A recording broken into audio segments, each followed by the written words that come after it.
Inilah dia laki-laki yang lisannya paling berbahaya di Indonesia.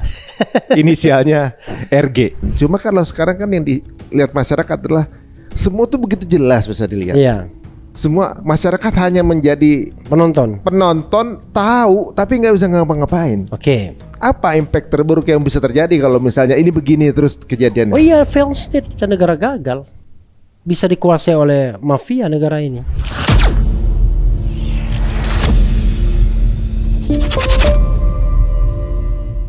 Assalamualaikum warahmatullahi wabarakatuh. Alhamdulillah guys. Ini kalau dengar beliau ngomong nih, kita langsung begitu ya. Oh gitu. Yang bener nih gitu. Langsung kita ketemu dengan RG Refli Garung. Refli Garong. Assalamualaikum Bang. Waalaikumsalam warahmatullahi wabarakatuh. Luar biasa. Wong Plemang ini.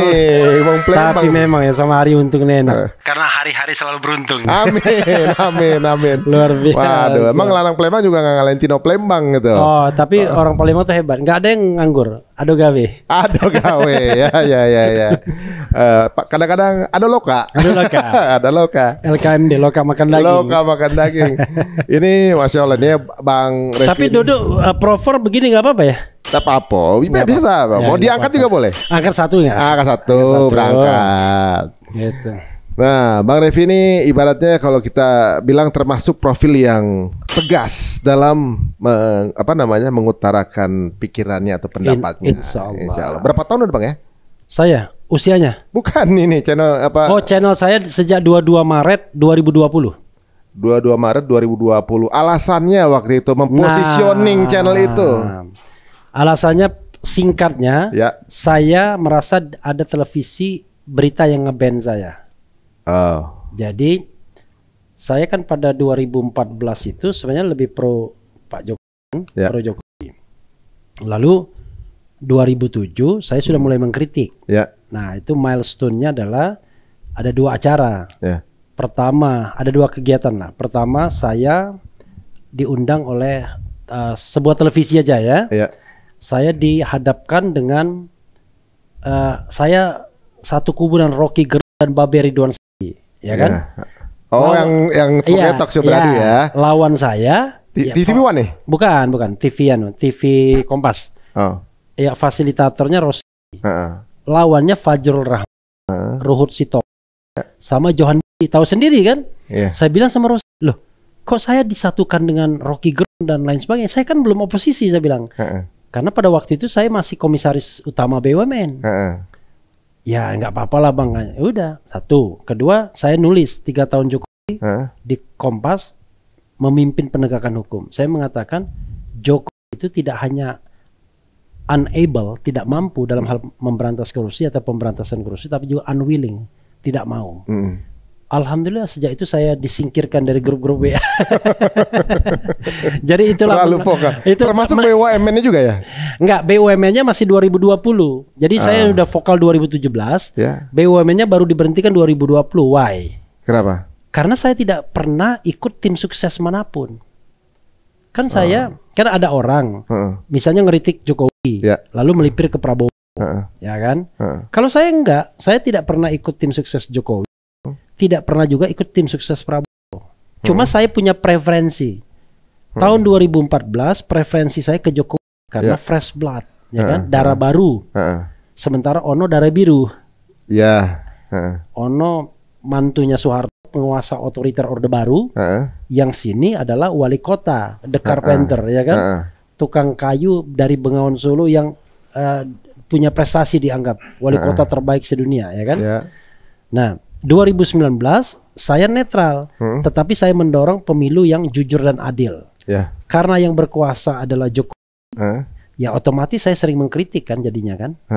Makanya kemudian ketika 2019 kekuasaan baru terbentuk, ya saya langsung jadi target utama untuk diberhentikan kan, disingkirkan. Dan itu common thing, nggak ada masalah. Maksudnya hal yang biasa terjadi di perpolitikan. Biasa, sangat biasa. Memang preferensi juga kan? Iya, kok Anda misalnya nggak punya jasa, kok Anda mau bertahan, kan aneh. Sama seperti sekarang ini kan saya selalu declare tuh, selama 5 tahun masa pemerintahan Prabowo Gibran, Refli Harun tidak akan mau menerima jabatan apapun, ya kan? Nanti orang bertanya, emang lu GR banget. Emang siapa yang mau ngasih jabatan? Tapi paling tidak lebih baik GR daripada kita ragu-ragu kan? Nah, kenapa begitu? Saya ingin memberikan pembelajaran politik. Kita ini tim yang kalah. Kan saya lah yang mendukung Anies. Ya Anies kalah, sudah, kita di baseline kita adalah oposisi. Jadi jangan coba melipir seperti partai yang ono-ono itu kan, ini itu kan. Ya, sebagai orang kita konsisten, kita kalah, kita oposisi. Walaupun Pak Prabowo nggak paham tentang demokrasi dan oposisi, berat. Itu PR lain itu. Tapi gini. Sebenarnya kan mungkin ya, saya nggak tahu ya, mungkin niatan awalnya menjadi oposisi atau juga memberikan kritik atau masukan sebenarnya kan kalau dipandang dari sudut pandang yang baik adalah memberikan apa namanya kontrol sebenarnya kan. Ya, itu jadi gini, kan saya udah bilang saya ini kan punya background hukum tata negara. Ya. Sebelum saya bikin YouTube kan saya sering sekali diundang di televisi untuk diundang talk show, terutama ILC, Indonesia Lawyers Club. Nah, waktu di televisi kan itu sangat viral dan kemudian saya sering sekali diundang di sana. Tetapi kan kita tidak bisa rely on undangan televisi untuk menyampaikan suatu ide atau gagasan. Nggak bebas ya. Pertama nggak bebas, yang kedua kita akan ditanya pendapat kita kira-kira sama nggak dengan pendapat televisi tersebut. Ya, kalau nggak sama nggak jadi. Nggak jadi.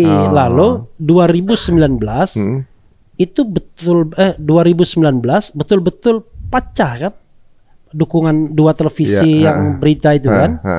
Jadi satu ke Prabowo, satunya ke Jokowi. Nah begitu saya mengkritik Jokowi, TV yang ono nggak mau ngundang saya lagi. Jadi karena itulah saya punya sadar, wah saya harus punya sarana sendiri. Nah saya tuh nggak ngerti bagaimana cara bikin YouTube tuh nggak ngerti. Jadi 2019 Februari saya minta bikinin teman saya. Karena saya tidak sendiri yang kontrol, akhirnya terbengkalai kan. Nah 2020 22 Maret saya bikin lagi yang yang bukan yang serius, yang saya kontrol sendiri, dan akhirnya ya jalan tidak terasa hampir 5 tahun. Sekarang kan udah 4 tahun ya. Udah 4 tahunan ya. 4 tahun setengah. Tapi Bang ada personal nggak sih sering mengkritik ke Pak Presiden kan gitu? Ada personal atau memang murni menurut Bang Refli kinerja? Saya melihat mata Ari Untung nih. Nanya benar atau nanya basa-basi? Justru saya mau tahu ini. Maksudnya jadi gini, apa karena nggak di BUMN lagi akhirnya jadi nyerang-nyerang atau emang apa kalau memang murni karena apa namanya yang memimpin kemudian mengkritik berarti akan ada kemungkinan siapapun yang menjabat nanti akan kena juga. Oke, itu kalau misalnya tidak di BUMN lagi itu voidable sudah batal. Kenapa saya bilang voidable? Karena saya mengkritik Jokowi sejak 2017. Sejak masih di sana? Masih sebagai Komut BUMN. Dan saya baru berhenti 2020. 2,5 tahun kemudian. Jadi itu sudah void. Nggak berlaku kan? Justru karena saya bikin YouTube makanya dipercepat. Mengakselerasi itu kan. Ya kan? Nah, tapi risikonya udah tahu pasti. Oh, udah tahu saya. Karena dari awal ketika saya diangkat jadi Komut, saya bilang sama Bu Rini, saya tidak akan berhenti mengkritik pemerintah. Kalau Bu Rini menganggap saya liability, berhentiin aja, Bu. Itu baru berapa hari saya diangkat. Oh enggak katanya, dia bilang begitu. Tapi kalau ngeritik ngomong-ngomong kita biar kita siap. Loh, gimana saya mau kritik ngomong dulu? Nggak mungkin kan? Nah jadi menurut saya bukan karena itu ya. Itu satu. Yang kedua, gini, yang namanya masyarakat itu kan terbagi menjadi ada state and civil society. Di state sendiri itu ada state and civil society, ada state dan ada political society. Kalau state itu penguasa, presiden, ya, chief eksekutifnya. Kalau political society, partai politik, punya wakil di DPR. Mereka yang menjalankan fungsi kontrol terhadap pemerintah, kan begitu. Tapi kan anggota DPR-nya kadang-kadang kan sundul, kan?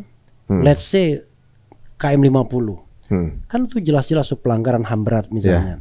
Tapi ada nggak anggota DPR yang mendesak untuk diadakannya pansus misalnya? Kemarin ada anggota DPR yang mau membuka lagi kasus itu, meninggal. Maksudnya ajalnya ada. Iya, qadarullah begitu ya. Iya, qadarullah ajalnya gitu kan. Tiba-tiba mobil mepet gitu kali ya, nggak sengaja gitu. Tapi ini sakit ya kalau nggak salah sakit, ya. sakit. Apa yang botak itu kan? Yang dari Gerindra. Iya. Dan dulu Gerindra karena dia ada di baris oposisi, paling vokal ada Fadlizon misalnya kan. Kemudian ada Romo yang di Romo tapi ini Ustadz sebenarnya, tapi panggilannya Romo gitu. Nah, tapi kalau kita lihat misalnya, kalau misalnya fungsi pengawasan DPR tidak berjalan, ya civil society yang berjalan. Nah, kita bagian part of civil society, ya kan? Kalau kita bicara civil society ini backbone-nya di mana? Backbone-nya di perguruan tinggi dan di NGO, ya kan? Nah, saya di perguruan tinggi at least kan, NGO juga sebenarnya karena sama teman-teman NGO akar, dan saya pernah di CETRO misalnya Center for Electoral Reform, ya kan. Jadi karena itu memang the nature of Refli Harun itu memang berada di civil society. Ya. Karena itu menurut saya bukan hal yang hal yang baru ketika saya mengkritik pemerintahan. Cuma bedanya adalah ketika saya nge-YouTube itu kritiknya tiap hari. Kalau di televisi kan paling seminggu 2 kali ya, seminggu 3 kali paling banyak. Ini tiap hari dan konten sehari bisa 10 konten ngeritik. Jadi kan bagi pemerintah too much jadinya. Bayangkan saya udah 12.000 konten dan mayoritas 12.000 lebih banyak dari kita nih. Iya, 12.000. Sehari berapa ya memang? Loh, saya sehari itu bisa 10 konten sendiri dan itu live. Pantesan aja. Saya bisa live itu 7 sampai 10 konten live. Saya ada acara jam 9.30 ya kan? 9.30 di Perpus Nasional. Kebetulan Ane punya buku dapat juara 4. Juara lumayan, 4 paling kan? laku nih. Bukan, juara 4 buku terbaik. Bidang hak asasi manusia. Lumayan kan? Untuk rezim sekarang ini. Nah, lalu pagi sebelum berangkat 9.30 acara kan, saya sudah sempat bikin 5 konten. You can imagine. Jam berapa mulainya? Mulainya jam 5 subuh. Ya sebenarnya 5:30 karena sholat subuh dulu kan. 5:30 sampai jam 9. Bukan jam 9 dong. Sampai jam 8.15 lah. Itu udah 5 konten? 5 konten. Berapa menitan itu? Iya, ada yang 25 menit, ada yang 20 menit. Ada yang sekali take aja dipotong-potong gitu ya? Enggak. Itu langsung 6 take dengan thumbnail-thumbnailnya. 6 tema yang berbeda. Fresh terus nih jadi tiap hari ini. Iya, tapi kan fisik juga harus dijaga. Nah, iya, ini udah 50-an usia. Enggak, tapi di sisi lain memang ada interest ke situ dan juga happy ngerjainnya, kayaknya nggak akan jadi beban. Iya. Udah tayang sekarang nih tadi, yang tadi 5 konten. Iya sudah. Oh, ini kayaknya YouTuber perlu ini deh. Kayaknya kita kalau nyari ide tiap hari pusing, ini besok apa, ini besok apa. Ini langsung 5. Kalau kita bisa kayak gitu seminggu udah selesai, nggak usah kerja lagi kita. Waduh. Ya tapi nggak bisa karena model saya adalah saya kan ngikutin berita. Jadi dapat inspirasinya ke baca berita. Iya. Perkembangan seperti apa sekarang itu? Iya. Pokoknya ada berita yang menarik, nggak usah isinya saya tahu. Yang penting judulnya bagus. Ya sudah saya langsung. Kadang-kadang saya nggak tahu isinya apa. Saya bacakan aja pas waktu live itu. Lalu saya. Oh live. Iya. Oh live saya. Jadi baca beritanya live, lihat masukan dari viewers gitu. Pendapatnya. Tidak. Jadi saya misalnya gini, ada satu berita yang terkait dengan apapun, ya kan, politik dan tata negara. Lalu saya bahas berita itu dengan opini dan analisis saya. Dari angle ya. Nah setelah itu kan saya ngoceh mungkin 14 menit, 15 menit ngoceh sendiri. Nanti saya bacakan komentar dari saya bilangnya Sobat RH. Ya udah. Lalu nanti saya ngoceh lagi gitu-gitu. Kadang-kadang bisa sampai 30 menit, bisa sampai 40 menit. Suka-suka saya aja. Ya tapi memang udah terbentuk itu, apa namanya, viewer itu udah terbentuk. Pertama satu, yang kedua, saya tuh punya perspektif. Ya kan? Nah, itu untungnya saya yang punya background tertentu. Ya. Jadi kan udah jelas gitu ya larinya. Ya, pisau analisis saya kan hukum tata negara. Jadi mau lari-lari kemanapun, saya pasti dalam kerangka ke situ. Iya. Jadi saya nggak akan lari jauh dari itu. Gitu. Jadi viewer jelasnya adalah yang punya interest yang sama dan tahu di jam itu akan ngobrol sama Bang Refli kan gitu. Enggak juga, karena saya at any time bisa live. Oh, nggak ada waktu. Nggak ada. Pulang ini jam 2 malam kalau suka live ya live saya. Orang bisa keloncengin terus dong tuh. Ya, baru makan teng live nih.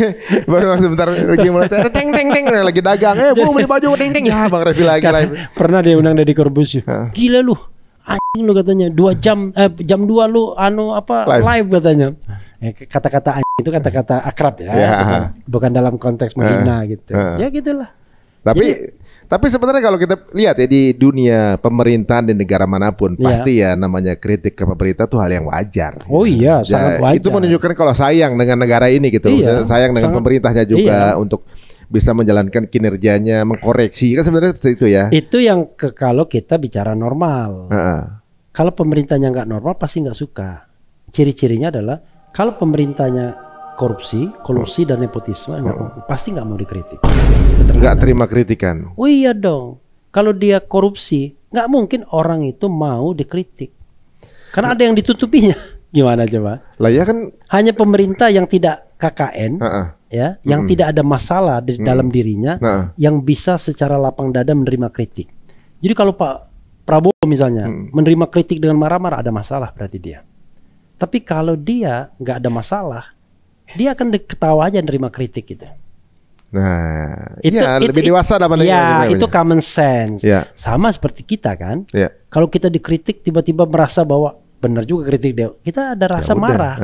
Tapi kalau misalnya kritiknya itu nggak relevan sama sekali, kita ketawa aja, ya kan? Gitu. Orang ganteng dibilang jelek itu nggak marah, dia ketawa aja. Tapi orang jelek dibilang ganteng bisa tersinggung deh. Nggak juga itu. Loh, in general begitu. In general. Orang ganteng dibilang jelek ketawa aja dia, hahaha, ya kan? Orang jelek dibilang ganteng lu, lu fitnah lu. Iya, fitnah. Tapi dibilang jelek marah dia. Ya, makanya.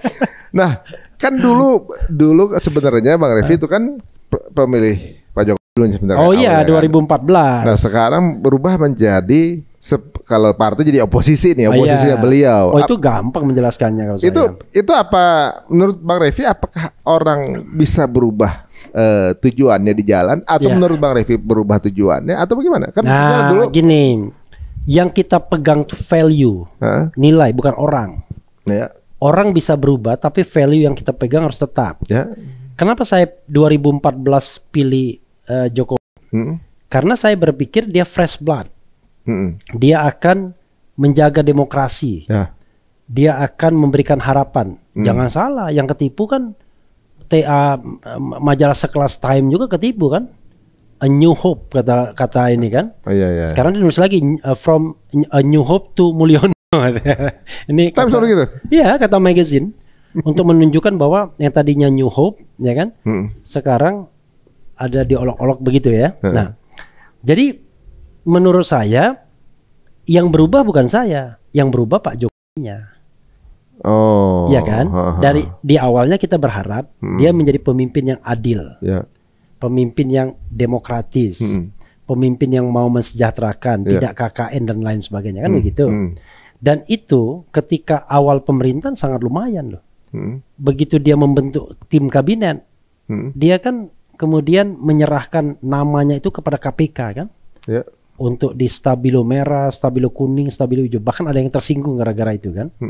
Tapi dia menunjukkan satu, dia libatkan KPK dalam pembentukan kabinet.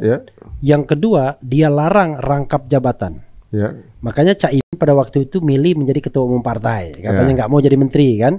Padahal konon ya yang kena stabilo juga ya kan. Kemudian Wiranto, dia lepas jabatan sebagai ketum Hanura. Tapi di tengah perjalanan 2017, 2018 sudah berubah dia. Dia rekrut Erlangga Hartarto yang ketua umum Golkar. Dia rekrut kemudian siapa yang sekjennya sebagai menteri sosial. Dia rekrut orang-orang yang jelas-jelas ketua umum partai politik seperti Zulkifli Hasan. Dia rekrut siapapun yang kemudian memiliki kekuasaan di partai politik. Alhasil tinggal PKS dan Demokrat yang beroposisi kan. Jadi sudah tidak konsisten lagi di akhir-akhir masa pemerintahan jilid pertama. Menurut Bang Rifki kenapa tuh bisa begitu? Karena he is a human, dia manusia. Paling gampang. Karena kan power tends to corrupt, absolute power corrupt absolutely. Jadi iya, kan begitu. itu kuat beneran tuh. Oh iya, memang itu quote dari Lord Acton terkenal kali, ya kan? Nah, jadi kekuasaan itu memang cenderung korup dan kekuasaan yang korup maka korupnya nggak ketulungan, kira-kira begitu. Makanya orang bilang yang namanya check and balances, ya kan? Kontrol. Nah, pertanyaannya adalah pemimpin di dunia manapun di dunia ini selalu ingin meniadakan kontrol, ya kan? Dan selalu ingin meniadakan oposisi. Selalu pengen lebih senang mendengarkan pujian ketimbang kritik. Dan itu sisi manusiawinya. Tapi kalau kita teruskan begitu terus, maka akhirnya yang terjadi adalah ABS kan, asal Bapak senang. Ya. Kepuasan pemerintahan Jokowi, kata Kodari. Saya sebut nama. Hai Kodari, teman saya Kodari. Oh gitu. Dulu teman, sekarang teman juga. Teman juga. Tapi berbeda pandangan. Beda pandangan aja. Makanya saya sapa terus kan. Wong Palembang juga dia. Palembang juga. Jadi kata Kodari 80% puas terhadap Jokowi. Tapi 80% saya nggak melihat itu di lapangan. Tidak melihat itu di media sosial, tidak melihat itu di media-media yang ada. Yang ada adalah sekarang kritik, bahkan cenderung ke hal yang sifatnya caci maki kepada. Dan terakhir, the last, dia ingin membuktikan bahwa dia memiliki kekuatan kan, mau mengerahkan 20.000 pasukan berani mati. 22.000 ya. 20.000 pasukan berani mati pada tanggal 22 September. You can imagine, bayangkan. Berarti dia tidak percaya diri lagi bahwa dia itu masih dicintai oleh rakyat.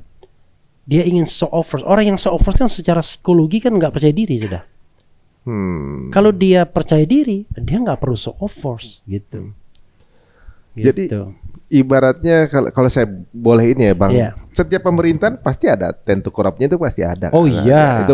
Itu kejadian di mana-mana. Karena itu sistem yang kita bentuk. Dan sistem itu di dalamnya harus ada kontrol atau oposisi. Makanya kenapa kita ada DPR, ya kan? Kan pemerintahan itu ada dua sistem aja, secara umum kan? Sistem pemerintahan presidensial dan sistem pemerintahan parlementer, ya kan?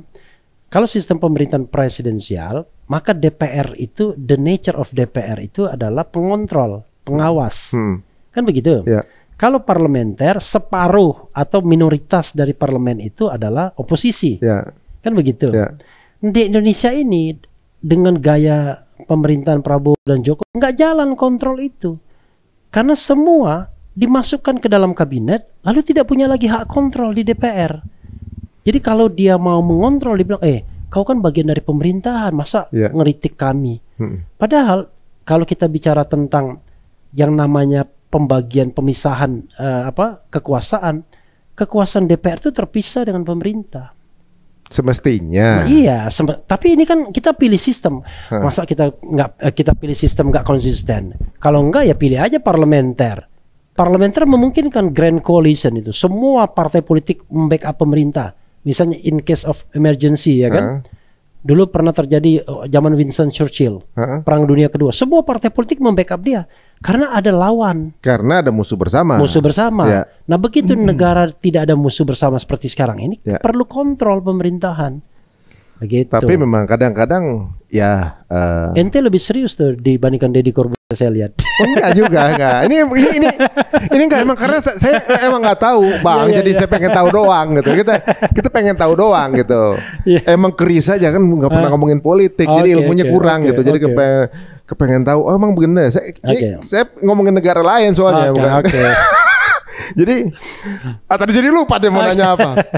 Memang kadang-kadang konsep demokrasi yang ada ini kan ya mungkin cangkangnya ya demokrasi ya. Tapi kan sekarang udah banyak yang bilang bahwa udah mengarah ke monarki gitu kan. Bahwa udah mengarah tadi kayak misalnya parlementer atau tapi dengan parlementer itu sistem pemerintahannya. Pemerintahannya gitu. Either parlementer atau presidensial, Anda masih punya demokrasi. Even monarki sekalipun ada demokrasinya. Ada demokrasinya gitu. Tapi otokrasi maksudnya. Iya. Demokrasi, otokrasi atau oligarki gitu. Nah, kalau sekarang apa nih? Ya, gini, kita itu secara formal bilang demokrasi kan. Dan itu ada di konstitusi kita kan. Kedaulatan rakyat itu demokrasi ya kan. Tetapi yang jadi masalah, orang ini berbeda pendapat mengenai, ada yang mengatakan demokrasi kita sudah kebablasan. Gimana mau kebablasan? Kebebasan aja kagak ada. Ya berarti udah fail konsep itu berarti kan. Yang ada adalah demokrasi kita ini regresif. Jadi kalau kita pakai fase demokrasi ini demokrasi ya. Demokrasi yang sering terjadi di sebuah negara yang baru seperti Indonesia adalah demokrasi prosedural. Nah, prosedural itu kita ada pemilu, kita ada pergantian ini, pergantian itu. Pokoknya semua prosedur itu kita lewatin semua. Tetapi kalau sebelah kanannya, anggap aja kanan ya, perbaikan ke demokrasi yang substantif. Nah, demokrasi yang substantif itu ya substance sesungguhnya. Kalau ada pemilihan ya memang genuine election yang ada. Nggak kayak pemilihan sekarang pakai gentong babi segentong-gentongnya sebabi-babinya kan, pork barrel politik ya kan. Nah, lalu kesananya lagi demokrasi yang lebih mature, lebih dewasa itu demokrasi partisipatif, di mana ada equality yang sesungguhnya antar warga negara. Jadi kalau sekarang kan yang punya voice sesungguhnya kan cuma orang-orang yang kuat aja. Nah, itu kan unfinished project. Mau demokrasi partisipatif, semuanya egaliter yang sering diomongkan Anies kan, setara dan lain sebagainya. Nah, di sini adalah demokrasi yang regresif. Jadi demokrasi yang mundur, regresif dia. Kemudian ke belakang sini lebih gawat lagi failed state, negara gagal. Nah, negara gagal itu ya seperti di misalnya Amerika Latin. Negara itu tidak lagi dikuasai oleh pemerintahnya tapi dikuasai oleh mafia, kartel narkoba. Itu negara gagal. Seperti Kolombia misalnya. Itu negara gagal. Nah, kita sekarang berada pada tahap demokrasi antara regresif sama substantif, tapi lebih banyak regresifnya. Sebelum berarti regresif udah dekat ke ini dong. Belum fail. Setelah regresif otoritarian. Ya, otokratik. Nah, kita ini mundur ke arah otoritarian. Kekuasaan Orde Baru, Orde Lama kan otoritarian. Karena itu kita tidak boleh bandulnya dibawa ke sini. Prabowo yang saya khawatirkan adalah dia mempersepsi kekuasaan Orde Baru itu bagus. Katanya sebentar lagi tinggal landas kita, cuma karena ada pengaruh asing 98 dan lain sebagainya. Padahal saya yang merasakan kekuasaan Orde Baru paling tidak ketika mahasiswa dan beberapa tahun setelah tamat mahasiswa. Aduh, ngomong begini kita bisa ditangkap kita. Sebenarnya nggak bisa kita mengatakan itu demokrasi yang sesungguhnya. Nah, kita baru bicara tentang satu dimensi dari demokrasi politik.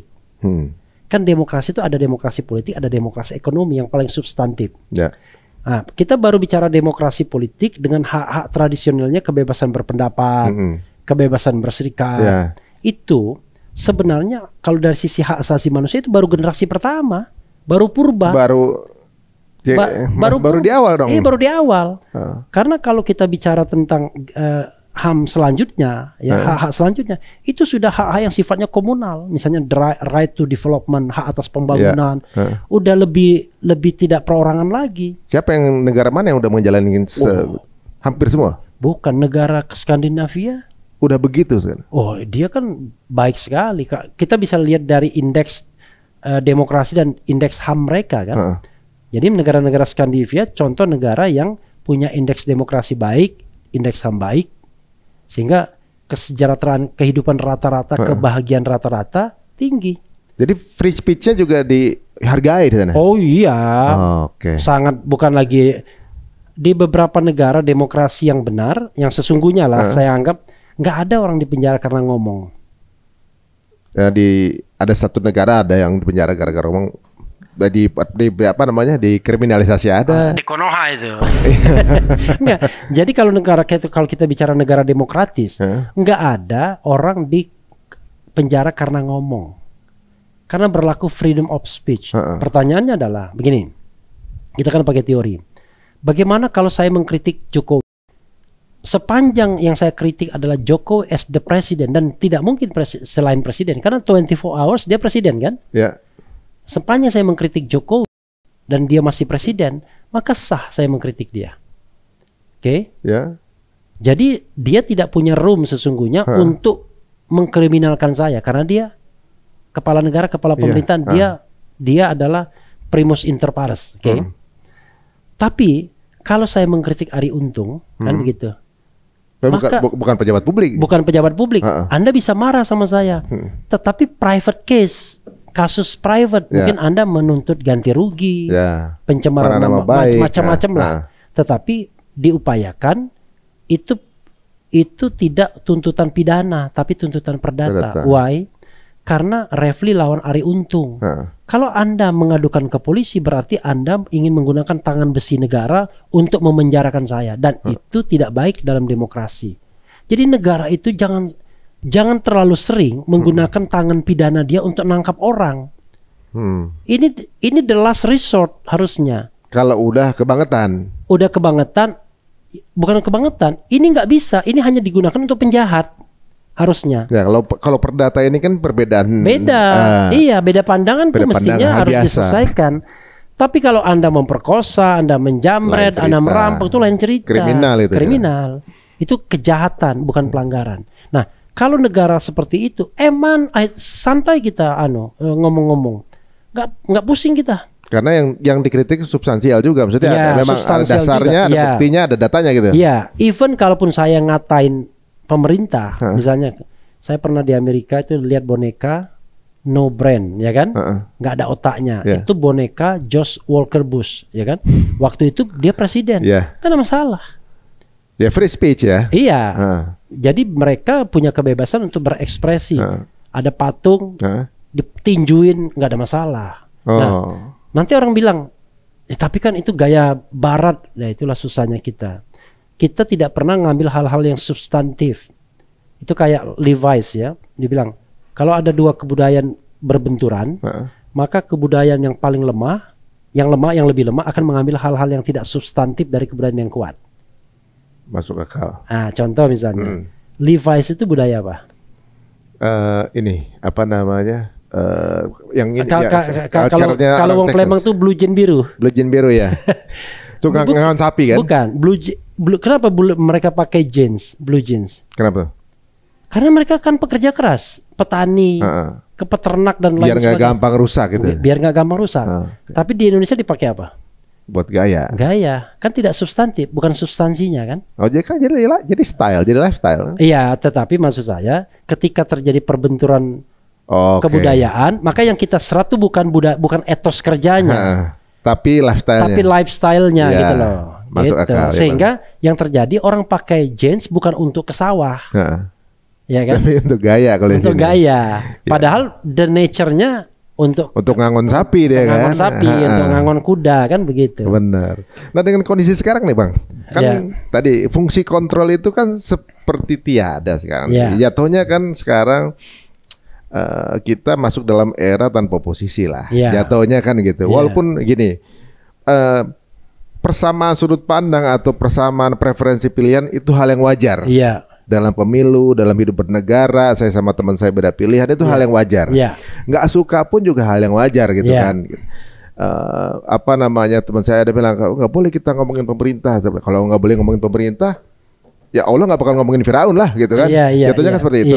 Nah, jadi sekarang ini polanya adalah justru dalam pemerintahan sendiri udah nggak ada oposisi. Dan hampir tidak ada oposisi. Gitu kan. Ya oposisinya cuma dari masyarakat gitu jatuhnya, ada di sosial media gitu kan.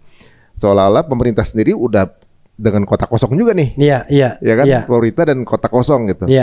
Nah, ini kan kalau Bang Refli bilang bahwa yang sehat itu ada fungsi kontrol dari oposisi itu kan. Ya kalau dengan kondisi begini gimana? Kan jadi tadi kayak parlementer tuh. Makanya kemudian saya secara voluntarily ya kan menampilkan diri sebagai oposisi.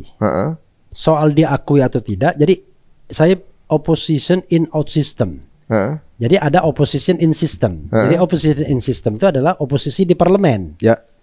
Nah, karena parlemennya diserap semua oleh pemerintahan yang baru ini, even PDIP sekalipun dengar-dengar tetangganya akan dikasih juga jabatan menteri kan, maka DPR kita akan lumpuh, peran pengawasannya hampir tidak ada, dengan alasan kita perlu bersatu dan lain sebagainya.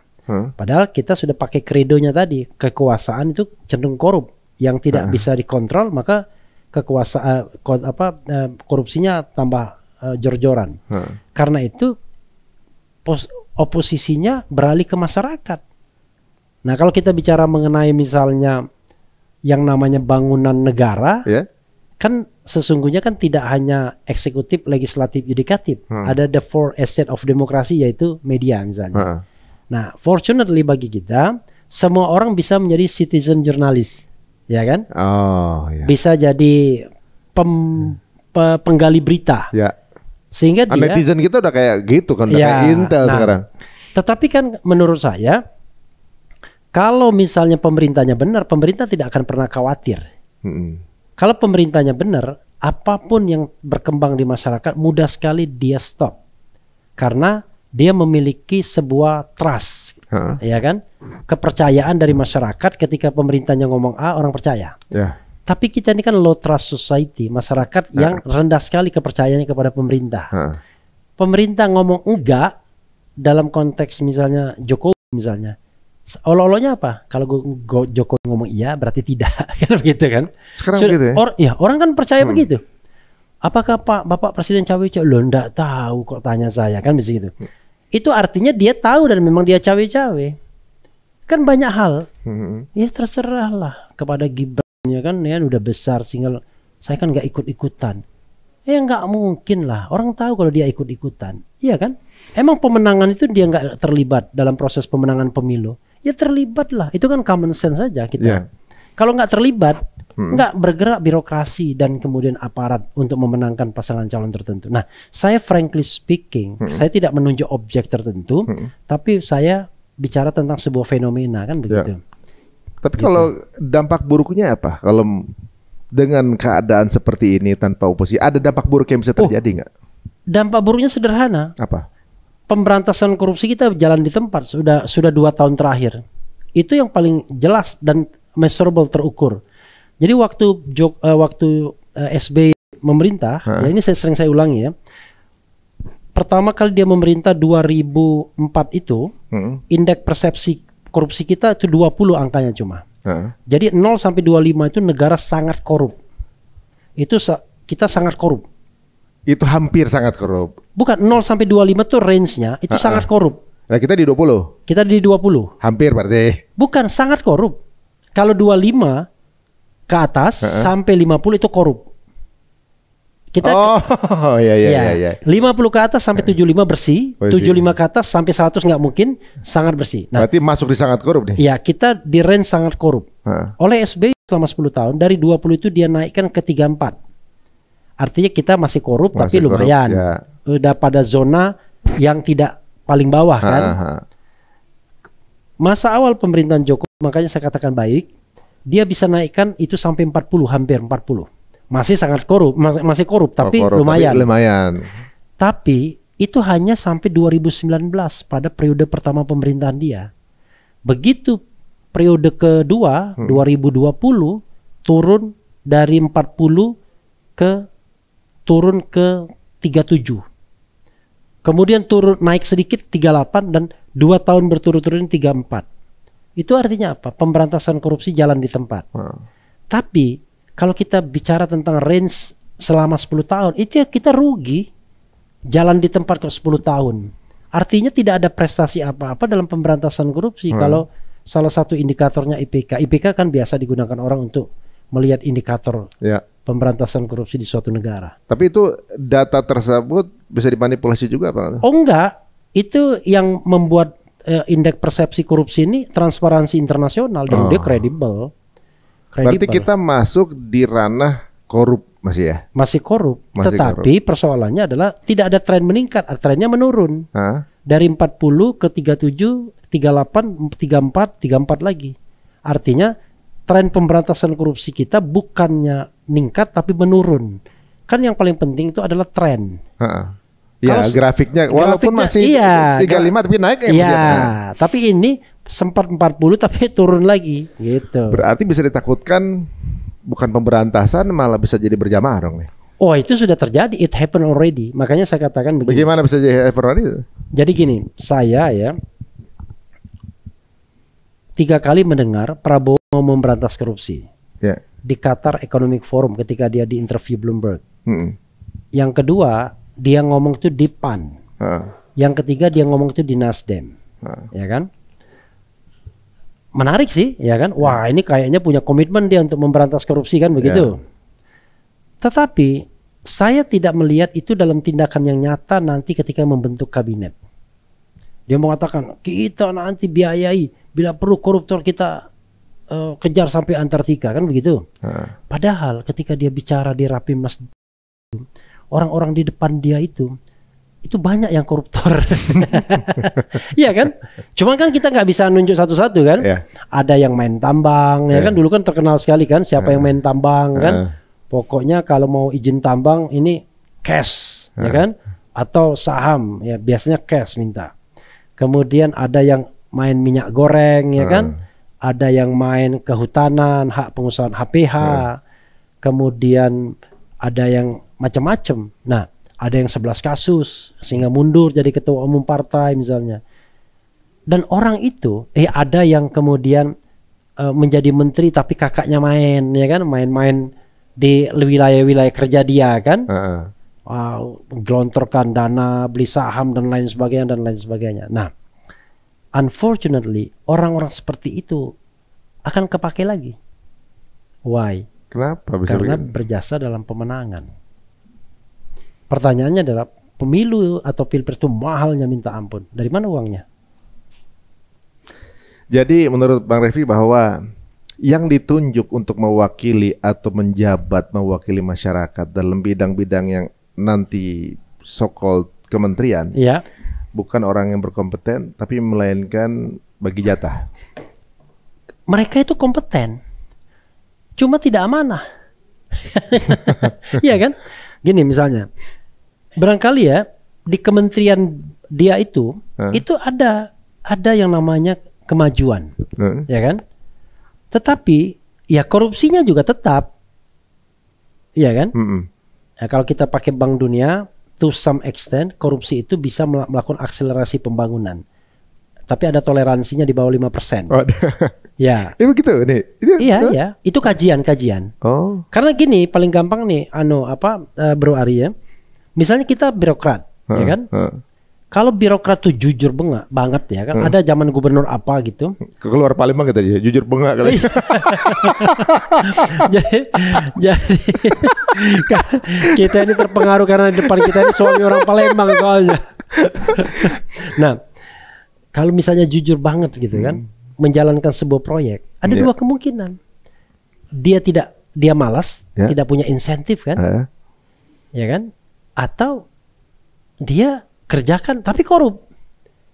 Tapi kalau dia kerjakan tidak korup itu tidak menambah insentif, biasanya akselerasinya lambat. Gak ada penyemangat jadi contohnya. Gak ada penyemangat. Sama dengan orang kalau gaji per bulannya nggak nambah-nambah segitu aja terus. Beda kan sama dengan orang bakal dapat bonus apa gitu. Iya. Nah, korupsi itu juga begitu to some extent. Karena itu persoalannya adalah ya harus ada sistem penggajian yang baik kan. Ada yang namanya reward and punishment. Ada yang namanya sistem meritokrasi dan lain sebagainya. Agar antara yang malas dan tidak malas ya jangan sama pendapatannya kan begitu, atau kepangkatnya dan lain sebagainya. Nah, ini kan soal manajemen modern yang kadang-kadang dihindari di ASN kan. Karena itu akselerasinya adalah dia korup. Nah, cara korupnya menekan bawahan agar melaksanakan proyek itu siang dan malam kan begitu. Akibatnya yang terjadi adalah kalau misalnya dia tidak bisa kontrol itu ya meledak. Tapi kalau dia within kontrol di antara dua garis batasnya ini masih aman. Masih aman dia. Tapi kan kita nggak bisa benarkan korupsi itu kan. Cuman maksudnya fenomenanya begitu. Jadi jangan heran kalau ada dirjen, sekjen kerjanya sergap, melayaninya bagus, on time. Kenapa? Karena dia dapat uang banyak. Iya kan. Padahal kalau kita bicara mengenai pendapatan, nggak ada pendapatan selain gaji, ya kan? Nggak ada yang namanya insentif nggak karu-karuan itu.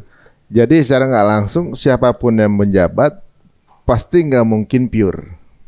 Itulah susahnya. Ya kan? Ini udah jadi runs in the blood of the government. Jadi gitu. Iya. Jadi kalau nggak ikut bermain, ya berarti nggak masuk dalam sistem gitu kan? Jadi. Iya. Dan ada satu menteri ngomong tidak melalui saya langsung. Negara ini udah serusak-rusaknya katanya. Serusak-rusaknya. Menteri yang ngomong. Iya. Kalau kita nggak ikut main, dia bilang, ya orang lain yang main. Ini kan sekalian aja gitu. Nah, itu kan melakukan justifikasi namanya. Namanya menormalisasi kesalahan dong. Normalisasi nggak boleh kan? Intinya adalah belum tentu juga penguasa tertingginya tidak membutuhkan korupsi itu hasilnya. Loh kalau dia mau pilpres gimana? Kalau dia mau pemilu bagaimana? Kan butuh uang semua. Emang biaya dari negara resmi pilpres? Enggak kan? Itu triliunan dari mana? Mau kantong sendiri? Mana ada kantong sendiri? Itu kan harus fresh money. Nah sekarang pertanyaannya dari mana ngambilnya? Ya itu dia. Makanya. Tapi ada jalan keluarnya. Saya selalu mengatakan kita mudahkan dan murahkan politik. Semestinya itu kayak orang kawin aja. Iya. Tapi kenapa mereka tidak mau mudahkan dan murahkan? Karena mereka akan dapat ini. Ya, itu kan pengurus-pengurus partainya kan nggak akan dapat ini. Coba sekarang ya, mendapatkan rekomendasi itu rangkaian gerbong yang mendapatkan ini dari calon-calon itu banyak sekali ya. Tidak hanya ketua umumnya, tidak hanya sekjen, tapi broker-brokernya yang mempertemukan dengan sekjen, mempertemukan dengan ketua umum, dapat semua itu. Duit semua tuh ya. Duit semua. Dan itu miliar-miliaran, ratusan-ratusan miliar. Jadi kalau seandainya mereka terpilih dan mereka korupsi, memang dari hasil yang begitu. Nah pertanyaannya adalah, apakah Anda punya komitmen nggak untuk memberantas korupsi, mulai dari korupsi politik? Karena saya bilang korupsi itu ada 3. Korupsi yang paling tradisional itu suap menyuap.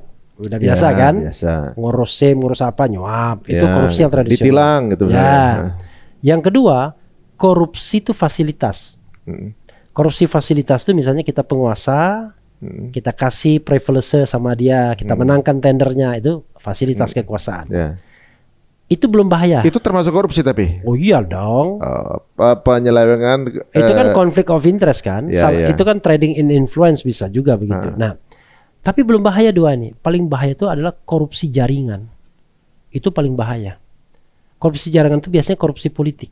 Jadi dalam korupsi jaringan ini lengkap. Ada aparatnya di situ, ada medianya, ada juru bicaranya. Jadi ketika orang mau menembus ini, justru dia keplanting sendiri dan bisa dia yang dipenjara, bukan yang ini yang dipenjara. Kan ada semua di sini, karena jaringan dia. Nah biasanya dia pasti sistem dong ya. Oh iya, tapi jaringan.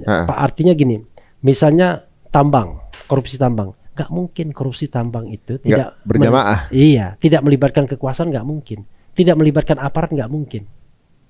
Nah, itu namanya korupsi jaringan. Tidak melibatkan media juga nggak mungkin.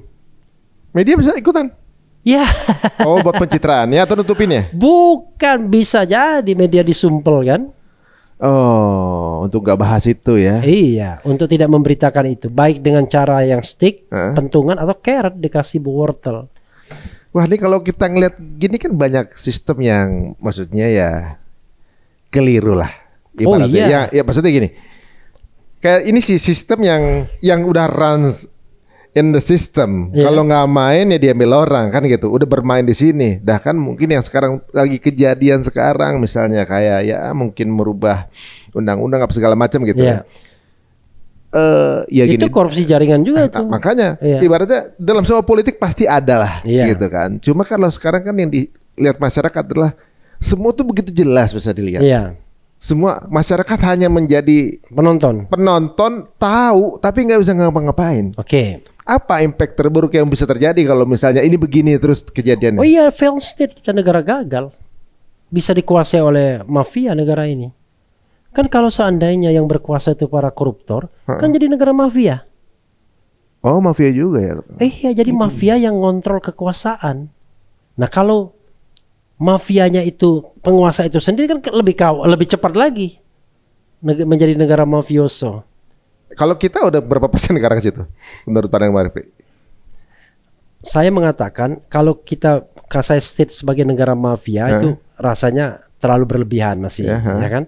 Tapi yang jelas korupsi kita masih negara korup, itu aja.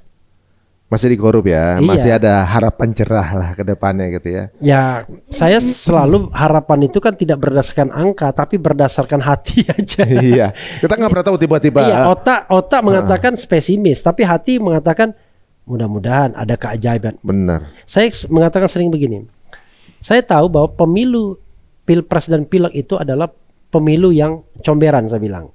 Saya dari awal mengatakan pemilu comberan. Tapi mudah-mudahan dari pemilu comberan itu lahir an enlightened leader. pemimpin yang tercerahkan. Oke. Dalam konteks ini adalah Prabowo, kan begitu? Kan kita tahu semua comberan kan, bagaimana curangnya pemilu 2024 kan.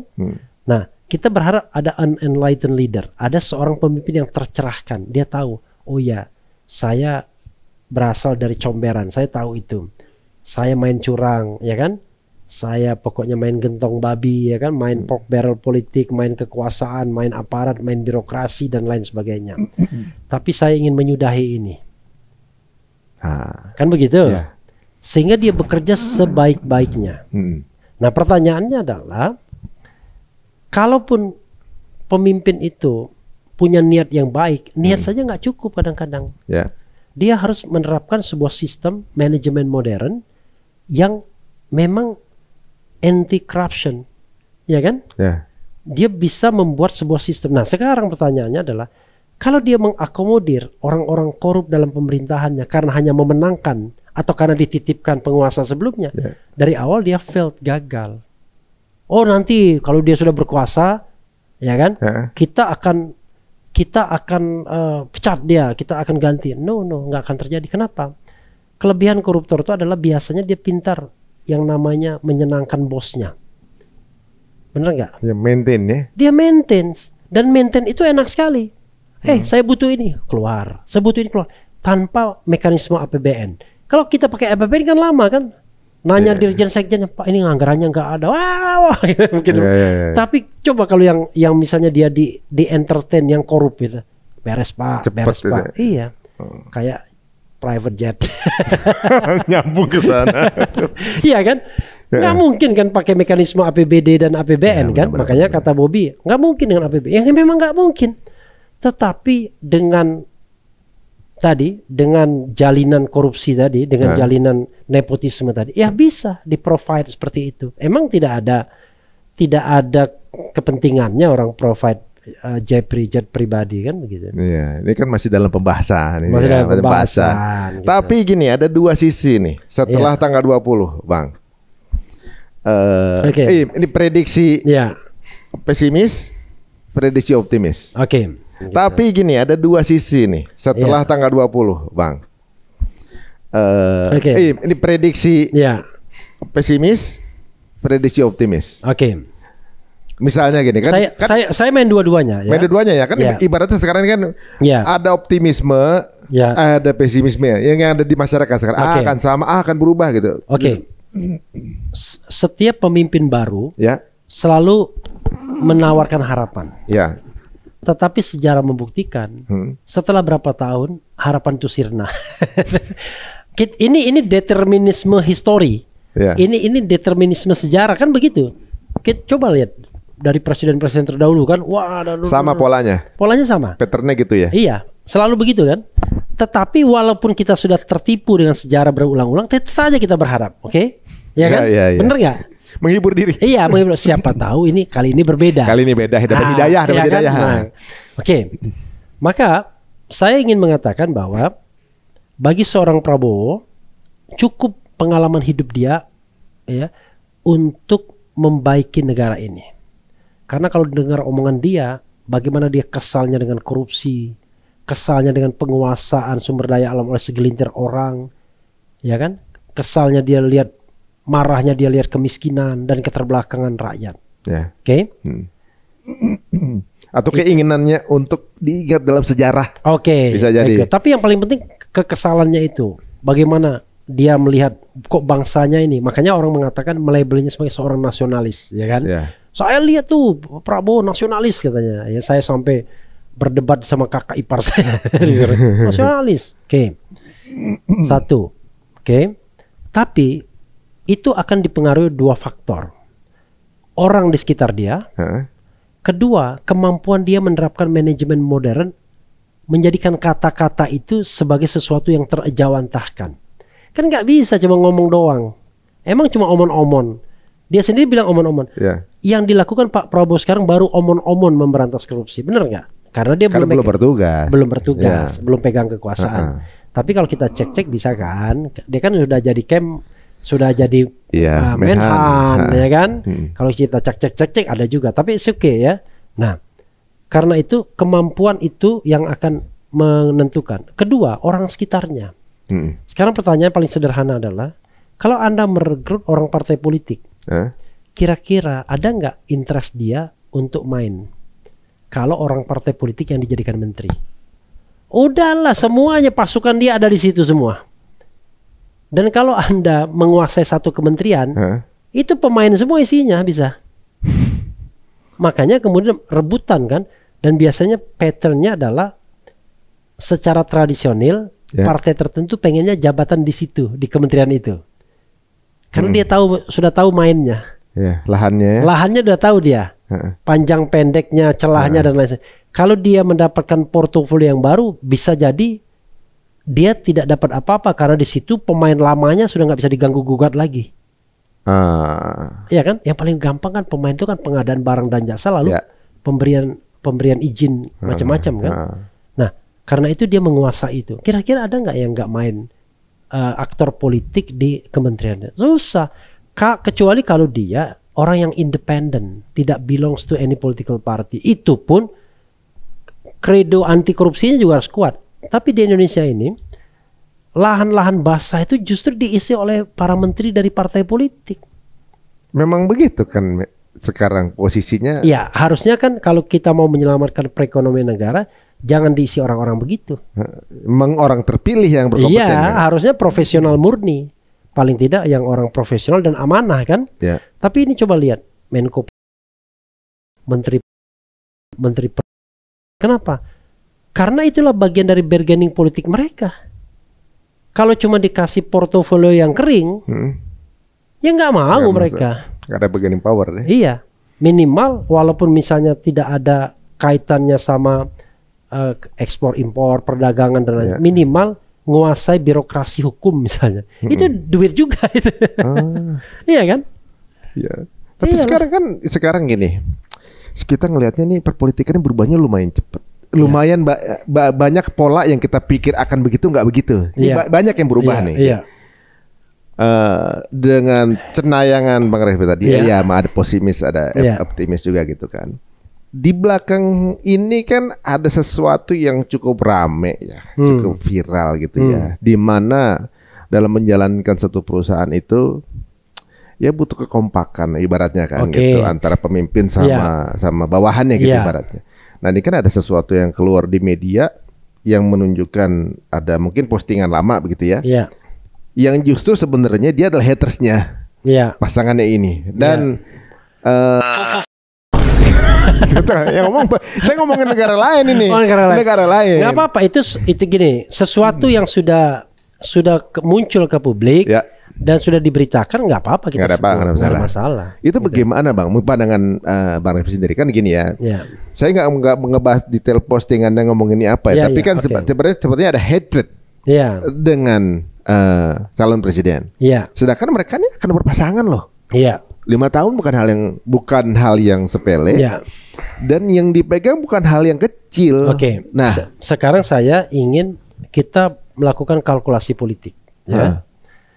Mana yang akan bermanfaat dari sisi political positioning antara Jokowi dan Megawati?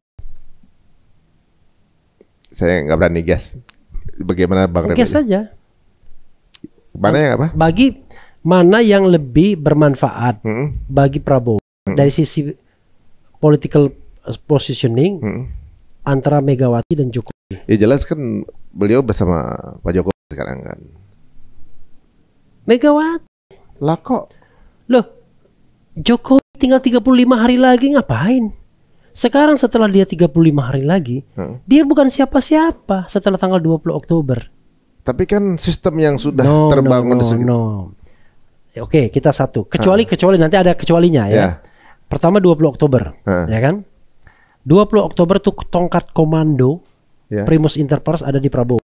Artinya dia akan menguasai institusi hukum, kepolisian, dan kejaksaan. Nggak bisa dipakai lagi untuk kepentingan Raja Jawa kan begitu. Nah, selesai kan? Lalu dia bukan siapa-siapa. Dia bukan ketua umum partai politik. Dia tidak punya kursi di DPR. Oke? Sementara Megawati itu kursi terbanyak di DPR. Ada ketua DPR-nya Puan Maharani. Dari sisi kepentingan politik jauh lebih penting merangkul Megawati daripada merangkul Jokowi lagi. Unik juga nih pandangannya Bang. Iya. Karena itu pasca 20 Oktober hilang Jokowi itu akan. Kecuali ada kecualinya. Apa tuh? Kecuali dari dia proksi kekuatan asing. Yang nggak terdetek oleh kita nih, maksudnya ya, apa itu gitu ya? Ya, let's say orang mengatakan China misalnya kan. Ada bargaining power di belakangnya gitu. Ya, kalau ada dia proksi kekuatan asing, ya itu beda lagi urusannya, analisisnya beda lagi. Petanya beda lagi. Tapi kalau dia cuma proksi dari oligarki ekonomi yang ada sekarang, wah itu yang namanya oligarki ekonomi itu mudah sekali berpindah tuan, berpindah kekuasaan. Ngapain kita gandulin? Makanya saya pernah ngomong sama Kodari ya. Alah Kodari gini-gini ini. Sekarang bela-bela Jokowi, nanti giliran Jokowi nggak berkuasa lagi, udah pada kabur semua. Iya kan? Itu kan common sense kekuasaan, itu hukum alam. Tapi ada nggak mungkin ya kuncian yang bisa membuat komitmen? Kan ini kan seperti ada perjanjian, dia nggak tertulis ya. Dimenangkan. Ya. Kemudian ketika berjalan ya mengamankan. Ya, Anda percaya nggak dengan komitmen orang politik? Dengan bergantinya salah satu partai politik, jadi memang udah begitulah. Nggak ada kesetiaan dalam politik. Nggak ada kesetiaan. Karena itu yang ada adalah apakah Anda punya kekuasaan dan uang. Tapi jangan lupa, at the first place Anda harus punya kekuasaan. Karena kekuasaan itu mendatangkan uang. Uang memang mendatangkan kekuasaan. Tapi Anda nggak mungkin memindahkan kekuasaan presiden itu kepada oligarki secara formal. Oke? Tapi kalau misalnya presiden ingin mendatangkan uang, bisa. Ya. Tetap presiden tapi tetap bisa jadi orang terkaya, dia bisa juga. Bisa juga. Kalau dia agak otoriter sedikit kan, dia kuasai semuanya, ya kan? Ya kalau berkuasa jadi itu barang. Jadi. Ya kan? Nah karena itu tidak mungkin oligarki ekonomi itu akan setia kepada orang yang tidak berkuasa lagi. Nggak ada yang namanya perkawanan dalam kejahatan tuh nggak ada. Yang abadi. Yang penting kepentingannya sama. Iya. Mereka bersama ketika ada kepentingan yang sama. Iya. Nah, jadi bagaimana menjalankan kekuasaannya ketika kemudian? Oke, karena itu jawabannya ya lebih penting Megawati. Kalau menurut saya. Ya, jawaban Barfi itu kan. Iya. Nah, lalu berarti bagaimana menjalankan pemerintahannya dengan wakil yang tidak sepaham? Gampang, wakil kan bisa di-impeach nanti. Gampang banget Pak Revi ngomong ini. Gak dijaga-jaga gimana, kita aja mau ngomong gak jaga-jaga. Iya kan? Karena gini, impeachment itu kan ada 3 alasan. Saya udah sebut sih di berbagai kesempatan. Ya. 1, alasannya adalah melakukan pelanggaran hukum berat berupa korupsi, suap atau tindak pidana berat lainnya. Itu 1 klaster. Klaster kedua melakukan perbuatan tercela. Klaster 3 tidak lagi memenuhi syarat. Tapi memang syarat konstitusional sih, yaitu tidak pernah mengkhianati negara, tidak pernah menjadi warga negara lain, warga negara Indonesia ya, karena mampu secara jasmani dan rohani. Tapi nanti kita bisa lebarkan. Sekarang kita masuk klaster tengah aja, perbuatan tercela. Bisa masuk di situ? Selesai. Kalau mau dimainkan ini bareng. Tapi kan bisa aja bermain kepada penyangkalan kan. Loh, begini bro, yang namanya proses impeachment ini tidak semata-mata hukum, mostly politik kalau kita mau jalankan. Kan nanti kan DPR, sekarang DPR under control Prabowo semua. Lalu tiba-tiba dia rayu Megawati. Misal ini saya ngomong apa adanya kan, Mbak Mega gimana kalau wakil presidennya Puan aja? Oh boleh juga. Lalu gimana caranya? Ya udah kita impeach saja si Gibran. Bisa begitu. Ini Bang Rifki sambil ngasih ide loh jatuhnya nih. Loh, saya kira tanpa saya ngomong pun mereka udah mikirkan ini. Kalau mereka mau tadi join dalam kekuasaan. Nah, kalau kita bicara join itu kan memang ribetnya di sharing power. Nah, oke lah. Karena itu dengan satu fufu aja dia bisa dijungkalkan. Belum lagi kalau dia diduga melakukan tindak pidana korupsi, ingat nggak S3 Saban Sabtu setoran yang kata Rocky itu, you korup itu, yang katanya menteri-menteri setiap Sabtu datang ke Solo ngasih setoran itu, itu kan korupsi. Yang berikutnya adalah soal ijazah yang nggak jelas. Ada yang awal-awal menganggap ijazahnya S1, ternyata sekarang nggak jelas itu S1 enggak, D4 atau apa gitu.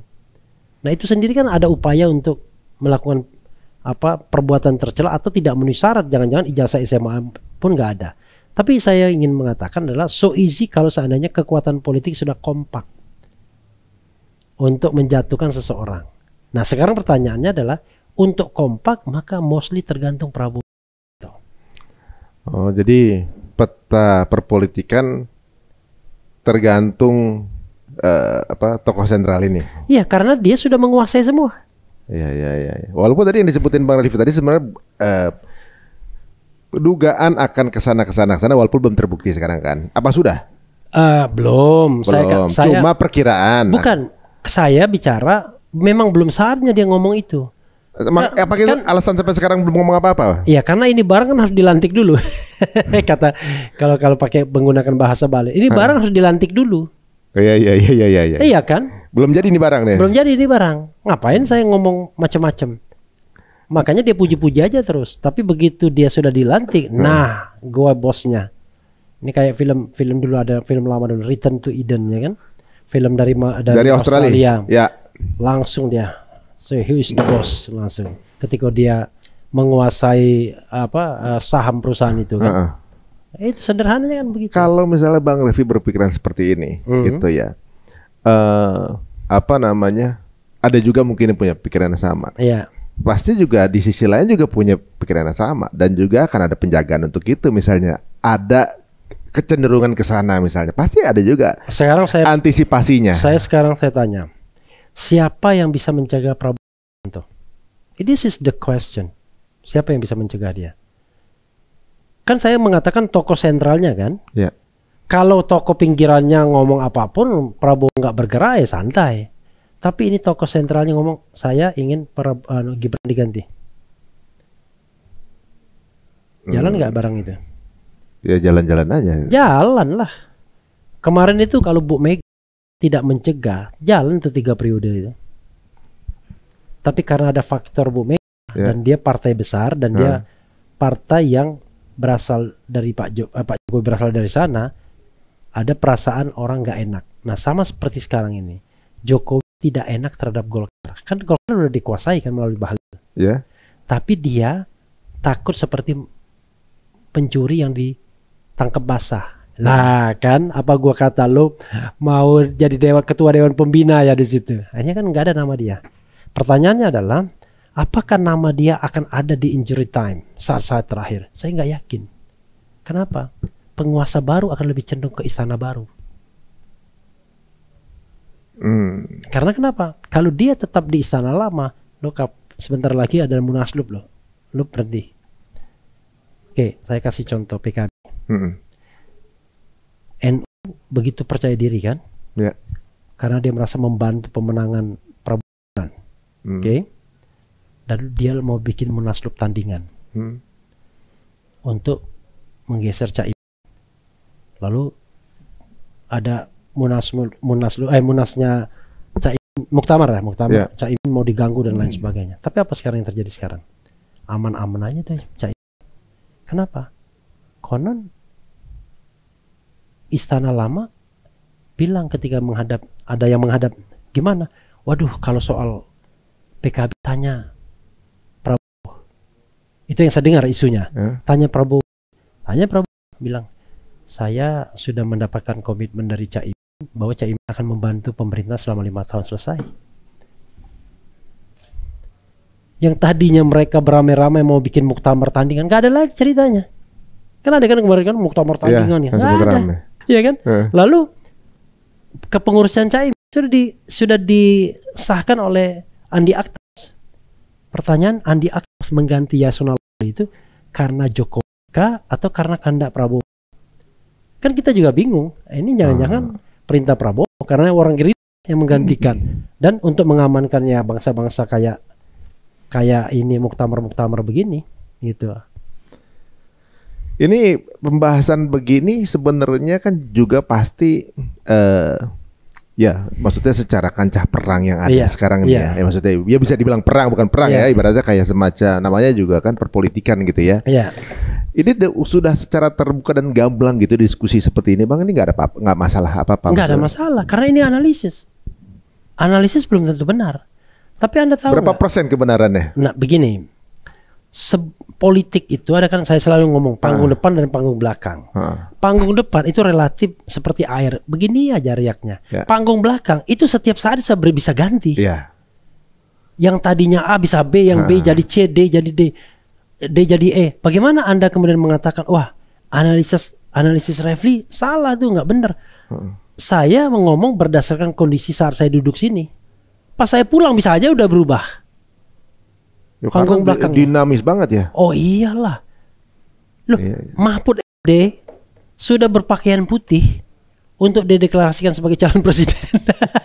Iya Pak Mahfud ya maksudnya. Ya. Dan last minute injury time. Dia sudah datang. Satu lagi Marwar Raid sudah pakaian putih juga untuk diumumkan sebagai menteri. Dia bilang wah saya kan teman baik sama Jokowi ngobrol-ngobrol. Enggak, panggung belakangnya enggak begitu yang kita dengar. Kan tapi kalau di panggung depan nggak mungkin deh. Oh iya saya dihalau oleh ini, dia ini nggak mau gini. Pasti akan ngomong ya saya teman-teman. Ngapain dia pakai baju putih kalau dia tidak mau dilantik? Iya benar-benar. Itu kan common sense saja. Nah itu panggung belakang. Nah panggung belakang ini memang nggak ada yang tetap, nggak ada yang fix. Makanya orang bisa mengatakan Anda salah analisisnya karena hari ini udah berubah.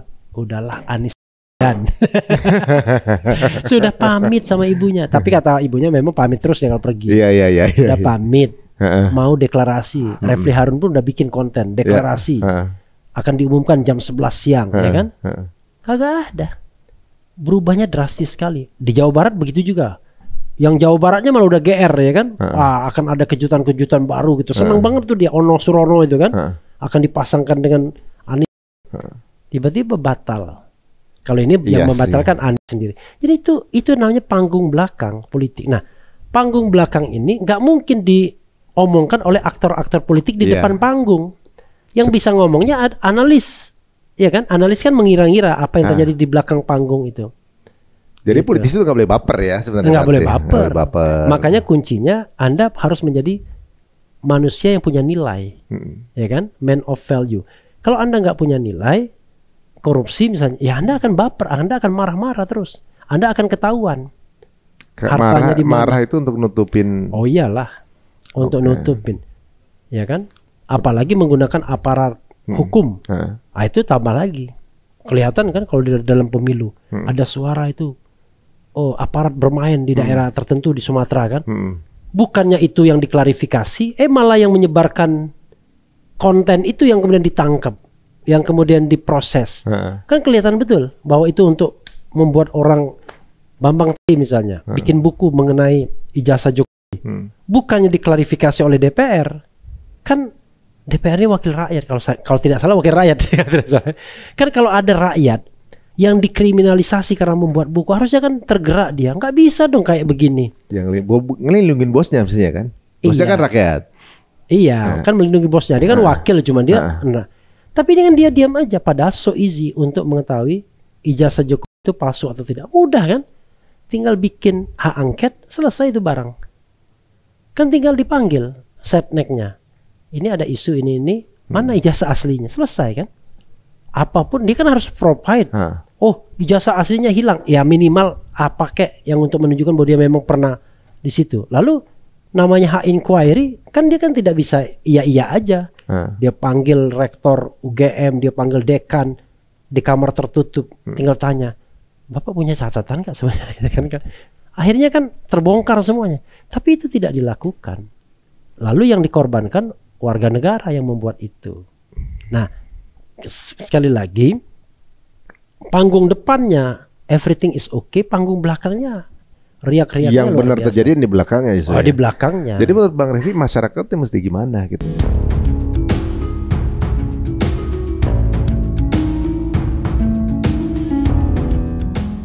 Korupsi itulah sejelek-jeleknya manusia menurut saya. Karena korupsi itu tidak hanya menghilangkan hak individual tapi hak masyarakat. Ya.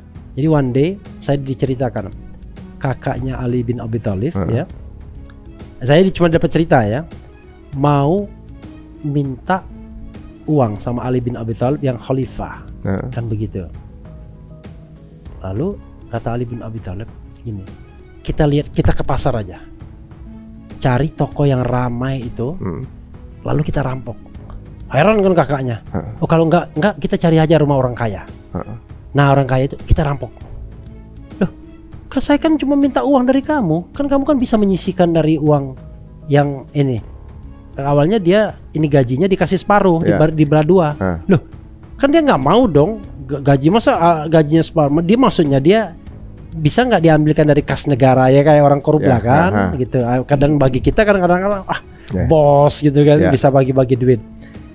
Dia bilang begitu kita. Maksudnya apa? Nah itulah katanya. Kalau kamu ngambil uang negara ini, ya, kamu melukai tidak hanya orang mampu tapi orang miskin dan itu dosanya lebih banyak.